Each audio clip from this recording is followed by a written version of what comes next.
अभी जा करके आप मुआयना के लीजिए, यहाँ बरसों से इवनिंग राउंड नहीं हो रहा था। अब हो रहा है कि नहीं हो रहा है? अस्पताल में जांच हो रहा है कि आप क्लिनिकल पैथोलॉजी में चले जाइए, 400-500 मरीज का जांच हो रहा है, 100 का इमरजेंसी में जांच हो रहा है, तब ना कोई एजेंसी दस्तखत करती है, तब ना वो पैसा जमा करती है। कॉन्ट्रैक्ट जो टेंडर का टर्म अलग हुआ, फिर हम जो ऑर्डर देते हैं तो उसका एग्रीमेंट करते हैं, उससे सारा चीज पढ़ा रहता है। तो आप उसको पढ़ के जब दस्तखत करते हैं तो महीना में एक बार भी उसको पढ़ लिया कीजिए आपको क्या करना है। सुनने वाले को अपनी क्षमता का पता होना चाहिए, वो हावी क्या होगी एजेंसी, तुमको जो काम दिया है उसको कर दो, वही तुम्हारा 100% अचीवमेंट है। काम तो करते हुए तुम थक रहे हो, तुम हावी क्या होगी सिस्टम।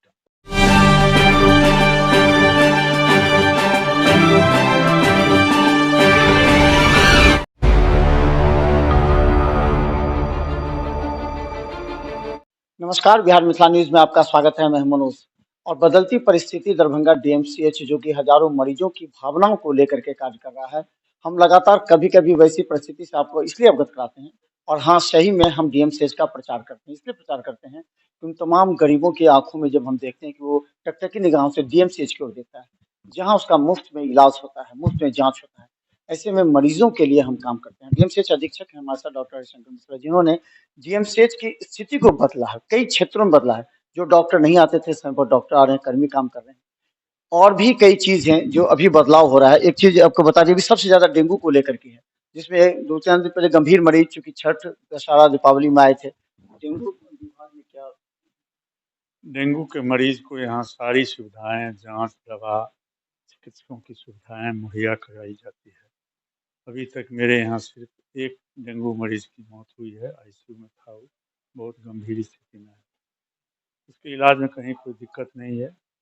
ब्लड बैंक में हमेशा प्लेटलेट हम लोग बनवा के रखते हैं, और जिस किसी को जरूरत पड़ती है डेंगू के मरीज को, उसे फ्री में ब्लड दिया जा रहा वहाँ कितने डॉक्टर और कर्मी कार्यरत हैं? है। वहाँ 8 डॉक्टर का रोस्टर ड्यूटी बना हुआ है, और सभी बड़े चिकित्सक वहाँ डेली राउंड लगाते हैं। 3 बार मेरे यहाँ फॉगिंग हो रहा है। मैं मेरे संस्थान ने खुद का 2 फॉगिंग मशीन खरीद लिया है, और हम फॉगिंग लगातार करा रहे हैं। अभी तक ये सौभाग्य की बात है कि इस परिसर का कोई डेंगू मरीज नहीं निकला है। डेंगू का बढ़ते खतरे को लेकर के DIMS कितने बेड? वहाँ हम लोग 40 बेड रखे। तो हम बता दें कि डीएमसीएच में डेंगू के मरीजों को बेहतर सुविधा के लिए डॉक्टरों के रोस्टर, उसके अलावा दवा एवं फॉगिंग के साथ सभी है। कई लोग पूछते हैं कि क्या वहाँ सीट है, नहीं है, इसकी जानकारी कहाँ से मिल पाएगी अगर कोई चाहे, कोई मरीज है? देखिए, अभी हम 50% ऑक्यूपेंसी पर कभी नहीं पहुंचे हैं। मैक्सिमम 21 मरीज भर्ती हुआ है, जो 40 से बहुत नीचे है। लेकिन जिस दिन 21 मरीज हो गया, हम बच्चा वार्ड में बच्चा के लिए भी 10 बेड वहाँ पर अलग एक यूनिट बना दी है, डेंगू घोषित कर दी है। संजोग से एक आध बच्चा में भी मरीज आया है मैंने, तो उसका भी इलाज हुआ है। तो दरभंगा के लिए अभी कोई खतरे की घंटी नहीं है। अभी तो मान लीजिए 9-10 मरीज रहता है, तो अभी आपको 50 बेड है, 40 ठो जनसेवा वार्ड में, 10 बच्चा वार्ड में, इसीलिए खाली नहीं रहने का प्रश्न नहीं है। और यदि मान लीजिए कि यदि महामारी का रूप इस क्षेत्र में लेता है, तो फिर हम और बेड का विस्तार कर लेंगे ना। हम लोग तो कोरोना में किए हैं ना, हमारे स्वास्थ्यकर्मी कोरोना से लड़े हैं, तो अब तो लोगों को आदत हो गई है, जो चलो भाई जब महामारी हो जाए तो सारा देश एक है। आपदा में हम लोग तो एकजुटता से काम करते हैं, डेंगू में भी वही एकजुटता से काम हो रहा है, कहीं कोई दिक्कत नहीं है। खासकर बता दें, कई और इमरजेंसी को और विकसित और थोड़ा सा इंफ्रास्ट्रक्चर डेवलप करने की बात भी थी। उसके अलावा शौचालय भी कई जगह निर्माण की बात थी। इमरजेंसी में बेड का विस्तार किया गया। अब मेरे पास इमरजेंसी में 30 बेड हो गया। उसी जगह को थोड़ा रीअरेंज करके किए हैं, कहे तो जगह तो 1500 स्क्वायर फीट में इमरजेंसी चल रहा है, और फिर मरीजों को बैठने के लिए अलग व्यवस्था किए हैं। एक हम सब गृह भी बना रहे हैं, पहले जो आम मरीजों के साथ सब भी रखा रहता था, तो वो भी सब गृह बन रहा है, जो 1 सप्ताह में वो भी चालू हो जाएगा। तो सवाल ये है, जो बेड कितना है उससे नहीं है, किस तत्परता से हम सेवा करते हैं।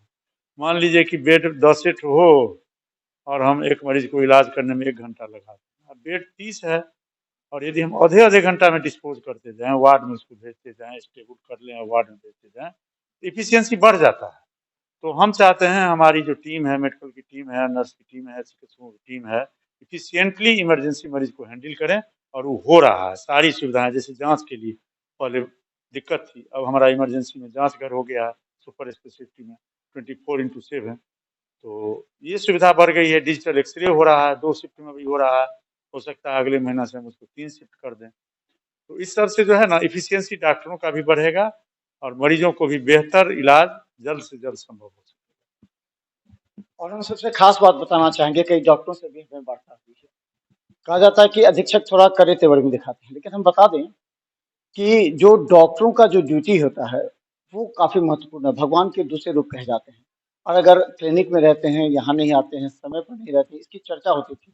थोड़ा कड़ाई दिखा करके इन्होंने डॉक्टरों को रोस्टर के हिसाब से ड्यूटी, कई लोग कहते हैं कि आप बहुत कड़े तेवर में उनसे काम कराते हैं समय पर डॉक्टर। उनको कर्तव्य बोध जो है ना बताते हैं, उनका काउंसलिंग करते हैं, उनको मोटिवेट करते हैं। यदि कड़ा तेवर रहता तो हम तो टूट गए। अब हमको भी 13 महीना हो गया है, कोई गैर नहीं है, उन्हीं से हमको काम लेना है। तो हम समझाते हैं, उनको समझाते हैं, भाई आप अपना जो करते हैं सो कीजिए। ड्यूटी अस्पताल का जो ड्यूटी आवर है उसमें मेरा भी काम कर दीजिए। ड्यूटी आवर तो 6 घंटा है, 8 घंटा है, बाकी समय तो आपका है, आप वहाँ भी काम कीजिए, कोई हमको दिक्कत थोड़े है, कोई दिक्कत नहीं है। लेकिन जब आपको अस्पताल में ड्यूटी है तो काम कीजिए। आपने देखा होगा, अभी जा करके आप मुआयना के लीजिए, यहाँ बरसों से इवनिंग राउंड नहीं हो रहा था, अब हो रहा है कि नहीं हो रहा है। अस्पताल में जांच हो रहा है कि आप क्लिनिकल फैसिलिटी में चले जाइए, 400-500 मरीज का जांच हो रहा है, 100 का इमरजेंसी में जांच हो रहा है। अल्ट्रासाउंड यहाँ 20 होता था, अभी 150 हो रहा है। एक्सरे, डिजिटल एक्सरे 200-250 हो रहा है। तो ये तो हमारे ही कर्मी कर रहे हैं ना। इतना जो मरीज 50-55 हजार आ रहा है, उसको तो कोई देख नहीं ना रहा है, देख तो रहा है यहाँ का डॉक्टर ही। इसीलिए ऐसी बात नहीं है, थोड़ा सा देखिए मोटिवेशन से, थोड़ा सा टाइमली उसका मॉनिटरिंग से डॉक्टर आ रहे हैं, काम कर रहे हैं। आप देखते हैं कोई डॉक्टर ऐसा है जो इमरजेंसी ओपीडी में मरीज छोड़ के जाता हो? मैंने सबको कहा कि भाई अंतिम तक आदमी को देख लीजिए। काहे तो बहुत दूर से यहाँ मरीज आते हैं, यहाँ 7 जिला का लोग आता है, नेपाल का आता है, इतना दूर से आया, ट्रेन लेट हो गया, अब 2 बजे तक भी आता है तो उसको देख लीजिए। वो रात में कहाँ रहेगा बेचारा? ये सब दिक्कत है, काम कर रहे हैं लोग।